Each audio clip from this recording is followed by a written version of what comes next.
Hello बच्चों, मैं स्मिता बेजलवान स्वागत करती हूँ आपका आईसीटी वर्चुअल क्लासरूम में। आशा करती हूँ आप सभी स्वस्थ होंगे और अच्छे से अपनी पढ़ाई कर रहे होंगे। बच्चों, आज हम पढ़ने जा रहे हैं क्लास 9th की साइंस, और क्लास 9th के साइंस में हम स्टार्ट करने जा रहे हैं एक नया चैप्टर। वैसे तो हम ये चैप्टर पहले भी पढ़ चुके हैं, लेकिन अब हम इसका एक रिविजन करेंगे। ठीक है, रिवीजन में भी चैप्टर को हम काफ़ी डिटेल में ही पढ़ेंगे, क्योंकि अगर आपको पहले ये चैप्टर समझ में नहीं आया है तो हम पूरी कोशिश करेंगे कि अब आपको चैप्टर अच्छे से समझ में आ जाए। तो चैप्टर है मैटर इन आवर सराउंडिंग, यानी कि हमारे आसपास के पदार्थ। तो चलिए चैप्टर स्टार्ट करते हैं। अब सबसे पहले मैटर से आप क्या समझते हो? मैटर का मतलब क्या है ना? हमारे आसपास के पदार्थों के बारे में बात तो तब होगी जब आप मैटर को जानते होंगे कि मैटर का मतलब होता क्या है। ठीक है, देखो मैटर यानी कि पदार्थ। पदार्थ क्या होते हैं? क्या हम पदार्थ हैं? क्या आप पदार्थ हैं? या ये पेन जो है, क्या ये भी एक मैटर है? तो हाँ, बिल्कुल, आप, हम, ये पेन, हवा, सब कुछ क्या है? एक मैटर है। मैटर यानी कि पदार्थ। ठीक है। अच्छा, क्यों हम कह रहे हैं कि ये सब, हम सब मैटर हैं? क्योंकि मैटर वही होता है जो स्पेस ऑक्यूपाई करता है और जिसका कुछ ना कुछ द्रव्यमान होता है, यानी कि anything that occupies space and have मास, यानी कि जो जगह घेरता है और जिसका मास होता है, उसे ही मैटर कहा जाता है। क्योंकि अगर हम इस पेन की बात करें, इस पेन को इस तरीके से यहाँ पर रखा हुआ है, तो इस पेन ने इतनी जगह को घेरा हुआ है और इसका कुछ ना कुछ मास यानी कि वजन भी है। इसीलिए इसे क्या कह रहे हैं? हम मैटर कह रहे हैं। तो हमें यहाँ पर हमारे सराउंडिंग में, हमारे आसपास जो भी मैटर हैं उनके बारे में बात करनी है। अब हमारे आसपास कौन कौन से मैटर हैं? जैसे आप अभी अपने क्लासरूम में हैं, तो आपको अपने आसपास क्या मैटर दिखाई दे रहा है? आपको अपने आसपास दिखाई दे रहे हैं table, chair, dustbin, duster, chalk, black board, इसके अलावा बैग, स्कूल बैग, आपका ज्योमेट्री बॉक्स, आपका box, pencil, pen, rubber, eraser. ठीक है, ये सारी चीजें आपको दिखाई दे रही है। तो ये सभी चीजें क्या है? मैटर है। तो हमारे सराउंडिंग में जो मैटर है वो, उसके बारे में हम स्टडी करेंगे कि वो कौन कौन से स्टेट में है, क्या, किस पार्टिकल से वो बने हुए हैं। ठीक है, यही सब हम पढ़ेंगे। तो चलिए स्टार्ट करते हैं चैप्टर को। सबसे पहले मैटर इन सराउंडिंग में देखते हैं। सबसे पहले है definition. Matter is anything that has mass and volume, तो जिसका मास है और वॉल्यूम है। Can be felt by one और मोर ऑर्गन्स, एक या एक से अधिक ऑर्गन्स हम उसे फील भी कर सकते हैं। तो वो क्या हो गया? वही मैटर कहलाया जाएगा। जैसे एग्जांपल देख लो, जैसे यहाँ पे ये शूज है, सैंडल है, ये मैटर है। और भी कई सारे एग्जांपल हैं, ये सभी क्या है? मैटर है। क्लियर? एक और एग्जांपल की बात करते हैं। एयर, यानी कि वायु। वायु, तो क्या एयर भी मैटर है? हाँ, बिल्कुल एयर मैटर है। ठीक है, ये हमने क्लास 6-7 में पढ़ा है कि एयर भी क्या है? मैटर ही है। क्योंकि मान लो हमने दो बलून लिए हैं। ठीक है, दो बलून लिए हैं और दोनों बलून में एयर जो है बराबर भर दी है, तो दोनों ही बलून क्या होंगे? थोड़ा हैवी हो जाएंगे। अगर हम उन्हें, जो वेट लिफ्टर होता है या कोई बीम बैलेंस है, उस पर बैलेंस करके देखते हैं, तो दोनों का वजन आएगा। अब एक बलून की हम हवा बाहर निकाल दें और एक की रहने दें, तो क्या देखेंगे? एक बलून तो पूरा फूला हुआ है, यानी कि उसके अंदर एयर ने जगह घेरी हुई है। दूसरा एकदम खाली है, क्योंकि उसके अंदर अब एयर नहीं है। तो पहला क्या हो गया कि एयर स्पेस ऑक्यूपाई करती है। दूसरा, अगर हम दोनों बलून को नापे, तो एक बलून का वेट ज्यादा होगा क्योंकि उसके अंदर एयर है, ना, फूला हुआ है, और एक बलून का वेट कम होगा क्योंकि उसमें एयर नहीं है। इसका मतलब क्या है कि एयर होने की वजह से बलून का वेट ज्यादा है। यानी कि एयर जो है स्पेस भी होता है और उसका कुछ ना कुछ द्रव्यमान भी है, जगह भी घेरती है। इसीलिए एयर भी क्या है? एक मैटर है। तो जितनी भी चीजें हैं वो सभी मैटर हैं। यहाँ पर एग्जाम्पल है, डेफिनेशन नोट कीजिए, एग्जाम्पल नोट कीजिए।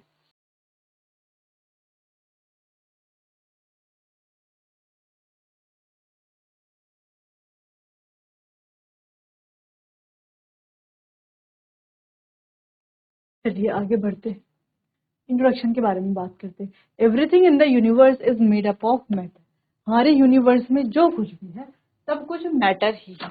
ठीक है, matter occupies space and have मास। अब डेफिनेशन ये वाली भी नोट कर सकते हैं कि मैटर स्पेस ऑक्यूपाई करते हैं और उनका कुछ ना कुछ मास होता है। ठीक है, तो आप डेफिनेशन ये वाली भी नोट कर सकते हैं कि मैटर स्पेस ऑक्यूपाई करते हैं, उनका मास भी होता है। ठीक है। फिर एसआई यूनिट ऑफ मास, मास की जो एसआई यूनिट है वो है केजी यानी कि किलोग्राम, और वॉल्यूम की है क्यूबिक मीटर या मीटर क्यूब। अच्छा, कॉमन यूनिट की अगर हम बात करें वॉल्यूम को मेजर करने की, तो वह 1 लीटर, जो कि 1 DMQ, या 1 लीटर 1000 ml मिलीलीटर। ठीक है, इस तरीके। Early Indian philosopher classified matter as 5 basic element. तो जो अर्ली इंडियन फिलोसोफर्स थे उन्होंने बताया कि मैटर के क्या है, मैटर किससे बना हुआ है, 5 बेसिक एलिमेंट से बना हुआ है। इन 5 बेसिक एलिमेंट को कहा जाता है पंच तत्व। ये क्या क्या है, ये है स्काई, वाटर, अर्थ, फायर और एयर। क्लियर। चलो, एंशिएंट ग्रीक फिलोसोफर, यानी कि यहाँ तक कि एंशिएंट ग्रीक फिलोसोफर जो है उनका भी सिमिलर क्लासिफिकेशन था, ये पंच तत्व वाला जो इंडियन फिलोसफर्स का था। ठीक है, लेकिन मॉडर्न साइंस में 2 टाइप्स ऑफ क्लासिफिकेशन हमें देखने को मिलते हैं, एक फिजिकल प्रॉपर्टीज पर और एक केमिकल प्रॉपर्टीज। ठीक है, मैटर के 2 तरह के क्लासिफिकेशन, एक फिजिकल प्रॉपर्टीज पर और एक केमिकल प्रॉपर्टीज पर हमें देखने को मिलते हैं। तो चलिए, फिलहाल आप इतना नोट कर लीजिए, 5 बेसिक एलिमेंट के बारे में आपको जरूर नोट करना है, मैटर की डेफिनेशन नोट करनी है, मास और वॉल्यूम की एसआई यूनिट नोट करनी है। ठीक है, ये पंच तत्व के बारे में आपको नोट करना है, पंच तत्व, और फिर ये नोट करना है कि 2 टाइप्स ऑफ क्लासिफिकेशन है। ठीक है, मैटर की किस पर आधारित, फिजिकल प्रॉपर्टीज और केमिकल नेचर। क्लियर, नोट कीजिए इतना।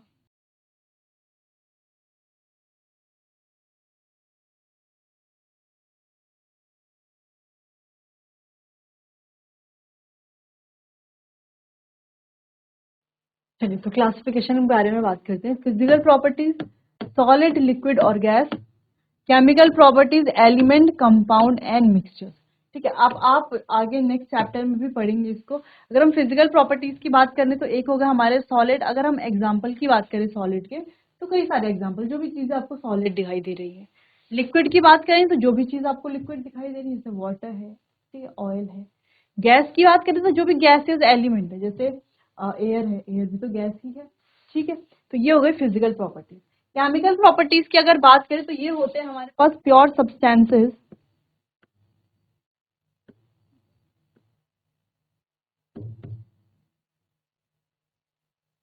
ठीक है, केमिकल प्रॉपर्टीज, प्योर सब्सटेंसेस, और दूसरा हो गया मिक्सचर। प्योर सब्सटेंसेस में आते हैं हमारे एलिमेंट, और दूसरे आते हैं कंपाउंड। जबकि मिक्सचर्स में हमारे पास 2 तरह के मिक्सचर्स होते हैं, एक होते हैं होमोजीनस और एक होते हैं हेटेरोजीनस।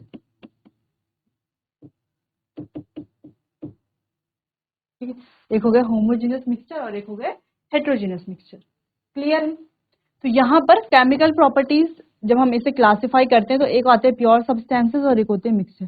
प्योर सब्सटेंसेस एलिमेंट और कंपाउंड, और मिक्सचर 2 तरह के हो गए, होमोजीनस और हेटेरोजीनस मिक्सचर।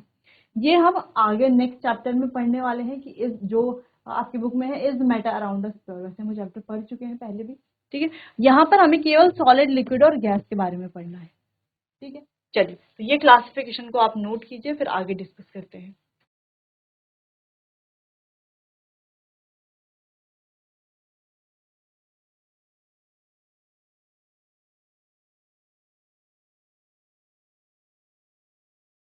चलिए, ये आपने नोट कर लिया होगा, आगे बढ़ते हैं, बात करते हैं फिजिकल प्रॉपर्टीज।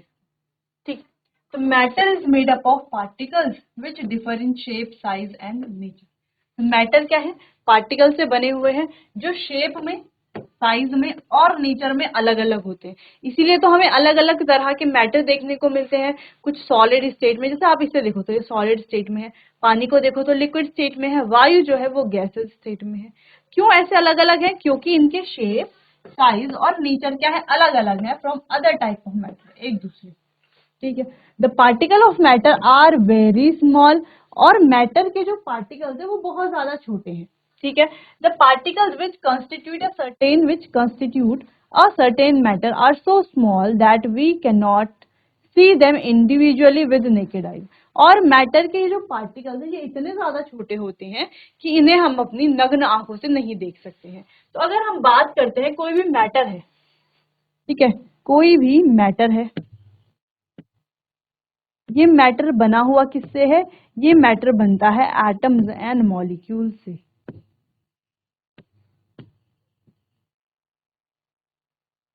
और ये जो एटम्स हैं ये कैसे होते हैं बच्चों? ये होते हैं वेरी स्मॉल, बहुत ज्यादा छोटे।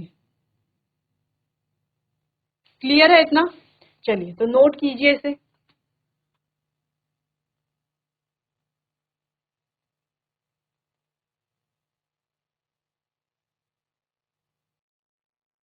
चलिए आगे बढ़ते हैं। Next, characteristics of particles. अब पार्टिकल की कैरेक्टरिस्टिक के बारे में बात करते हैं। ठीक है, अब जो पार्टिकल्स हैं उनकी अलग अलग कैरेक्टरिस्टिक्स होती हैं, इसीलिए हमारे पास अलग अलग तरह के मैटर हैं। ठीक है, अब कैरेक्टरिस्टिक्स देखते हैं। तो कुछ बहुत सारी कैरेक्टरिस्टिक्स हैं, बहुत सारी भी नहीं है, लेकिन कम से कम 3-4 कैरेक्टरिस्टिक्स हैं जो हमें पढ़नी है और ध्यान भी रखनी है। तो पहला है, particle of matter have space between them. ये मैटर के पार्टिकल्स के बीच में क्या होता है? स्पेस होता है। ठीक है, इस स्पेस को कहा जाता है इंटरमॉलिक्यूलर स्पेस। क्या कहा जाता है? इंटरमॉलिक्यूलर स्पेस इसे कहा जाता है। जैसे आप देखो, ये सॉलिड के पार्टिकल्स हैं, इनके बीच में ये स्पेस जो है बहुत ज्यादा कम है। लिक्विड के पार्टिकल्स हैं, इनके बीच में थोड़ा बहुत स्पेस दिख रहा है, और गैस के पार्टिकल्स हैं, इनके बीच में स्पेस बहुत ज्यादा है। तो अगर हम मॉलिक्यूल्स के स्पेस के अकॉर्डिंग देखें, कौन से कौन से स्टेट का स्पेस ज्यादा होता है, तो गैसियस की स्टेट ज्यादा होती है, स्पेस ज्यादा होता है, फिर लिक्विड का, फिर सॉलिड का। यानी कि सबसे कम पार्टिकल के बीच में जो स्पेस है वो सॉलिड के बीच में है, और सबसे ज्यादा गैसेस के पार्टिकल्स के बीच में स्पेस होता है।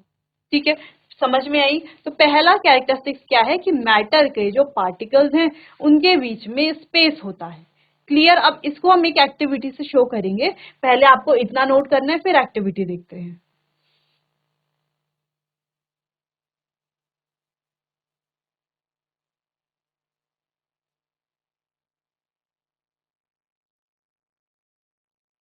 चलिए तो एक्टिविटी देखते हैं। तो ये रही एक्टिविटी। ये एक्टिविटी आपने घर में भी देखी होगी, आप घर पे ही परफॉर्म कर सकते हैं। तो सबसे पहले यही लिखा गया है कि मैटर के जो पार्टिकल्स हैं उनके बीच में स्पेस होता है, और इस स्पेस को कहा जाता है इंटरमॉलिक्यूलर स्पेस।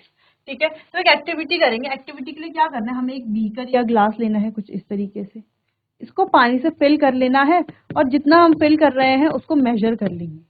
मान लो हमने एक ही टारगेट सेट किया है कि इतना हमने ये वाटर को फिल किया है। अब हमने क्या किया, इसमें 1 स्पून क्या डाल दिया? सॉल्ट डाल दिया। ये तो इसमें वाटर है, हमने क्या करा, इसमें 1 चम्मच क्या डाल दिया? सॉल्ट, यानी कि नमक डाल दिया। फिर उसको अच्छे से घुमा दिया, मिला दिया, अच्छे से उसको घोल दिया इसमें। तो हम क्या देखेंगे, वाटर का जो लेवल है पहले इतना ही था, अभी भी इतना ही है। ठीक है, अब हमने इसमें 1 चम्मच और सॉल्ट डाल दिया, फिर भी हमने क्या देखा कि पानी का जो लेवल पहले था वही अभी है।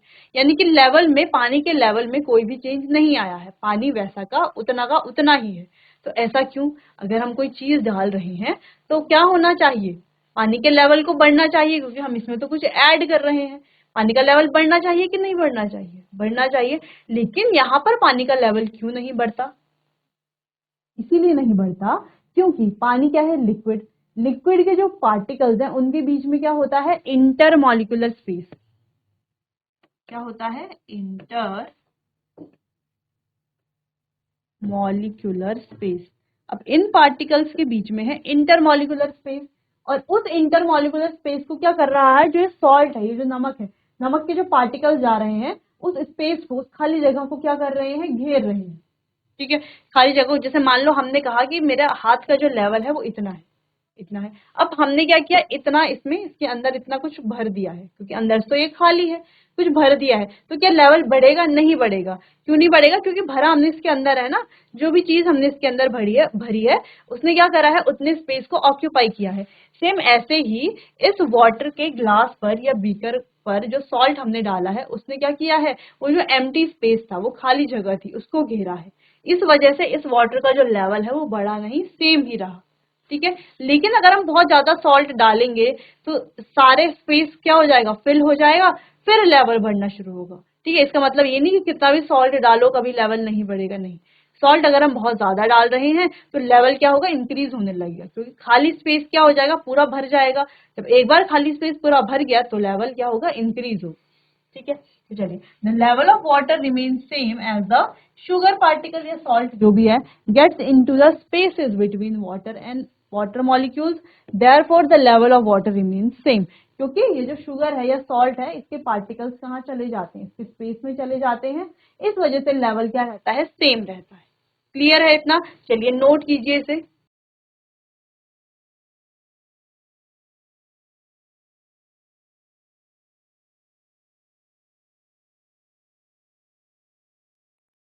चलिए आगे बढ़ते हैं। नेक्स्ट दूसरी कैरेक्टरिस्टिक है particle of matter are in state of continuous movement. तो कैसे होते हैं ये, कंटिन्यू मूव करते रहते हैं, यानी कि निरंतर गतिशील होते हैं। This suggest that they possess some energy called kinetic energy. इससे हमें क्या पता चलता है, इससे ये सजेशन हमें मिलता है या ये पता चलता है कि इनमें क्या होती है, कोई ना कोई एनर्जी होती है जिस वजह से ये कंटिन्यू मूव कर रहे हैं। अच्छा देखो, बिना एनर्जी के तो मूव नहीं हो पाएगा, है ना। कोई भी चीज मूव कर रही है तो मतलब क्या है, उसमें एनर्जी है। कैसी एनर्जी, काइनेटिक एनर्जी। मूव करने के लिए जो एनर्जी होती है वो होती है काइनेटिक एनर्जी। इसका मतलब है कि मैटर के जो पार्टिकल्स हैं वो कंटिन्यू मूव कर रहे हैं तो क्या पॉजेस कर रहे हैं, काइनेटिक एनर्जी को। As the temperature rises, the kinetic energy of particle increases and hence particle move faster. जैसे जैसे टेम्परेचर बढ़ता जाता है, यानी कि देखो टेम्परेचर बढ़ेगा तो काइनेटिक एनर्जी भी बढ़ेगी, यानी कि पार्टिकल का मूवमेंट भी बढ़ेगा। तो आपने अक्सर देखा होगा जब टेम्परेचर कम है तो पार्टिकल ज्यादा मूव नहीं करते हैं, लेकिन टेम्परेचर बढ़ाने पर पार्टिकल क्या करते हैं, मूव करने लगते हैं और ज्यादा मूव करने लगते हैं। तो ऐसा क्यों है, ऐसा इसी वजह से, टेम्परेचर बढ़ेगा तो पार्टिकल्स क्या करेंगे, मूव करेंगे। क्यों, क्योंकि टेम्परेचर बढ़ने पर उनकी काइनेटिक एनर्जी बढ़ जाती है। जब काइनेटिक एनर्जी बढ़ेगी तो मूवमेंट भी बढ़ेगी। क्लियर है इतना? चलिए इसे नोट कीजिए, फिर एक्टिविटी और एग्जाम्पल देखते हैं।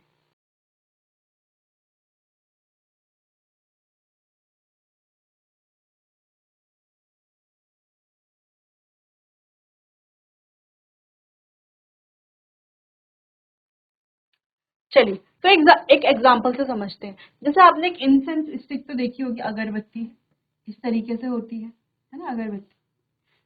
अभी तो इसमें कोई स्मेल नहीं आ रही है ना, ज्यादा स्मेल नहीं आती है। जब हम बहुत नजदीक जाकर के उसको स्मेल करते हैं तो हमें हल्की फुल्की स्मेल को हल्की फुल्की स्मेल हमें आती है। लेकिन जैसे ही हम इसे जला देते हैं, अगरबत्ती को जलाते हैं, ठीक है, माचिस से, यानी कि सिंपली इसका टेम्परेचर बढ़ा देते हैं, तो हम क्या देखते हैं, जैसे ही इसको जलाया जाता है यानी कि टेम्परेचर बढ़ाया जाता है, फिर इसकी जो खुशबू है वो कई जगह पर, रूम के कई जगह मीटर दूर तक जो है इसकी खुशबू आने लगती है।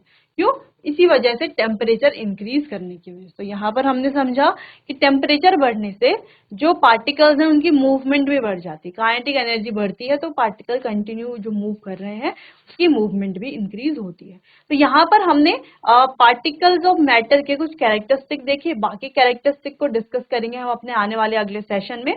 तब तक के लिए आपका बहुत बहुत धन्यवाद।